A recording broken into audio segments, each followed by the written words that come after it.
Siz YouTube kanalingizda shorts videolar olasiz, lekin ularda prosmotlar 100, 200, 500 yoki 1000 tada qotib qolgan bo'ladi. Bugun men sizga shorts orqali kanalni qanday chaqmoq tezligida ko'tarish mumkinligini bosqichma-bosqich ko'rsataman.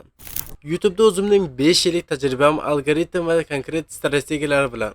Videoni oxirigacha ko'ring. Videoni oxirida qanday qilib 2,5 million prosmotr eganim haqida aytib beraman. Avvalo savol tug'iladi. Nega aynan shorts? Sababi juda oddiy. Shorts YouTube algoritmining hozirgi sevimlisi. Ko'p odamlar uzun video ko'rishga vaqt topa olishmaydi. Yangi kanallarda trendga chiqarish uchun shorts juda yaxshi yo'l. Mavzu bu asos. 3 turdagi kontent ayniqsa yaxshi uradi. Bu qiziqarli faktlar, ya'ni lifehack, ilmiy yoki hayotiy hazillar, sketchlar. Uchinchisi esa o'rgatuvchi kontentlar, masalan telefoningizda qanday tejashtirish va shunga o'xshagan kontentlar. Va yodda tuting, tomoshabin sizni tanimaydi. Shuning uchun mavzu uni jalb qilmasa, u videodan chiqib ketishi mumkin.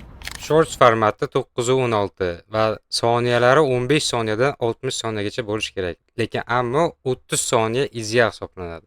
Har 3-5 soniyada kamera burchagi, ohang yoki matn o'zgarishi kerak. Sekundlab zerikkan odam sizning videongizda shunchaki chiqib ketadi. Video montajga CapCut, VN yoki Canva kabi bepul ilovalardan foydalaning. Effektlar, yozuvlar, subtitle juda muhim. Xo'p, misollar. Qanday qilib 5 kunda 1000 obunachi oldim? Mana sirlari. Ya'ni call to action. Yoqdimi? Like bosing, obuna bo'ling. Keyingisida yana sirlarini ochaman. Siz aytmasangiz, odamlar o'z-o'zidan like bosmaydi yoki obuna bo'lmaydi. Eslatish shart. Shortsni joylagandan keyin 24-48 soatda natijani ko'ring. Ammo bizda bu sal pastroq, ya'ni 7 yoki 8 soat mobaynida ko'rsangiz bo'ladi. Retention 70% dan yuqori bo'lsa, video ya'ni ketadi. Click koeffitsiyenti, ya'ni CTR yuqori bo'lishi uchun chiroyli thumbnail, to'g'ri sarlavha qo'yish kerak. Post vaqti odamlar eng ko'p telefon qaraydigan vaqt, ya'ni soat 18:00 dan 22:00 gacha yoki ertalab 7:00 dan 9:00 gacha hisoblanadi.